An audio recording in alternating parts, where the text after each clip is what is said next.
I want to show you how to make the American Blue Zone's favorite recipe. It's called a haystack, and you are going to love it because most people think that living longer and longevity is all about eating kale and chickpeas and sad salads. But that's not the case. Here in the American Blue Zone, we like to take American favorite recipes and make them just a little bit healthier. And it's working for us because we're living 7 to 10 years longer than the average American. So I'll tell you more about that later, but let's get started on our haystacks. A haystack is like a taco salad, only better. And the only thing you need to cook for this is the beans and the rice, if you want to have that. So let's get started on the beans. You can make your haystack beans from dry beans or from canned beans, whatever's easier for you. A lot of times I'll put my dry beans in the crock pot and let them cook overnight and then make my haystack beans from that. But today I'm just using canned beans. So let's start with our onions going into the pan. I always keep a lot of onions chopped in the refrigerator so I can make my meals easy. I do all my chopping on a Sunday, and then I have easy meals throughout the week. I'm also going to add in some peppers. And we just want to get those cooking. Okay, you can see our onions and peppers are nicely cooked. I'm going to throw in some garlic. I'm adding in a little bit of this vegetarian ground beef crumbles so that my meat eaters will feel like there's something meaty in there. It doesn't really matter which one you choose. Find the one that you like the best. Flavor in this doesn't matter as much because we're adding so much flavor to the chili with our taco seasoning and other ingredients that you're not going to taste the beef flavor as much as you will the taco flavor. Another great option would be to use the tofu burger that I made in this recipe here. Or you can just leave out the meat altogether. It's super good that way as well. The trick to this one is that you do want to get a little color on that burger. This is looking great. I'm going to go ahead and in my drained and rinsed pinto beans. You could also use black beans here, or you can use red beans, or oftentimes I'll do a combination of the three. Next ingredient is a can of diced or crushed tomatoes. And I'm also going to add a can of green chilies to this to give it a little bit of spice.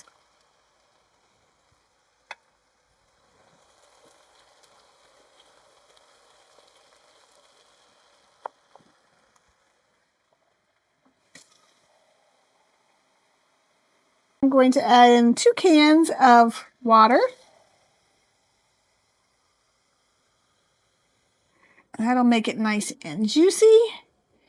And I'm going to let this cook until those tomatoes and beans and all those flavors start to meld together. Actually, before I do that, for seasoning, I am adding in my homemade taco seasoning. The recipe is in the cookbook. I'll put a link in the description box below where this recipe can be found. I like to make my own taco seasoning because it does help cut down on the salt, because typically taco seasonings are high in sodium, but I do always have a store-bought one on hand just in case. If you're not aware of what the blue zones are, there are communities across the world who live to be over 100. And there's a recent documentary on Netflix which is really interesting about living to be 100. But one of those blue zones is different from all the rest. It's not a community that's in a mountain village or on a seaside island. It is a community right here in the United States and surrounded by all of the temptations of fast food and advertising and donuts and all the things on every corner. And we still make choices to eat healthier and live longer. Another super cool thing about the American Blue Zone is, unlike the other blue zones like Okinawa, Japan, and Sardinia, Italy, they are losing their blue zone status. They have been adopting a more Western diet, and their lifespan has been decreasing. But that's not the same here in America's blue zone. We are still going strong with more and more research showing that we will live 7 to 10 years longer when we make these lifestyle choices. And when I found out I accidentally joined the American Blue Zone, I was so excited. I decided to write a cookbook. And you can see the tagline here: America's longest living culture shares their family's secrets. And we share in this cookbook not only recipes, but articles and information on how and why the American Blue Zone lives as long as it does, and how you can do the same in your own community. And The haystack recipe is in the book along with a bunch of others. So let's get back to the haystacks.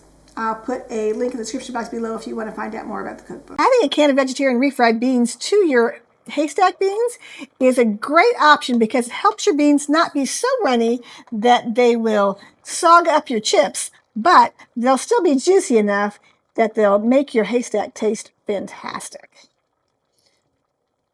So our last step is just cooking that in, and our haystacks are ready to build. This is everything we need to build our haystacks. One of the keys to a good haystack is having your lettuce shredded finely. And you'll see that I threw some spinach in here.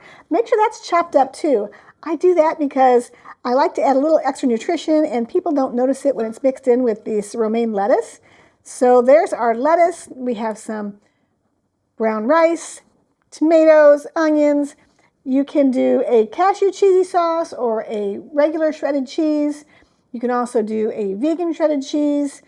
These are Lindsay olives. Did you know that most olives are dyed black?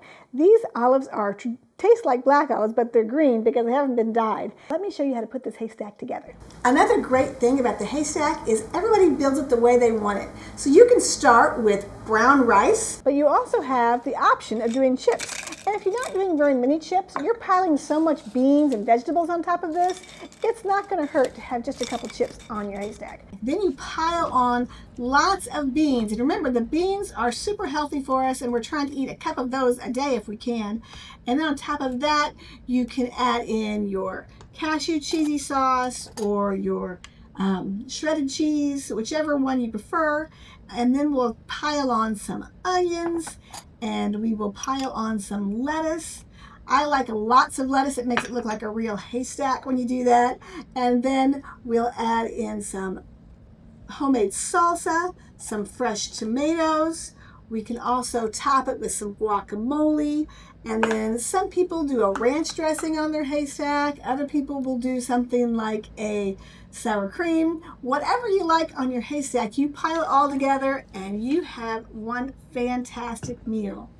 What I love most about haystacks is it's perfect for community.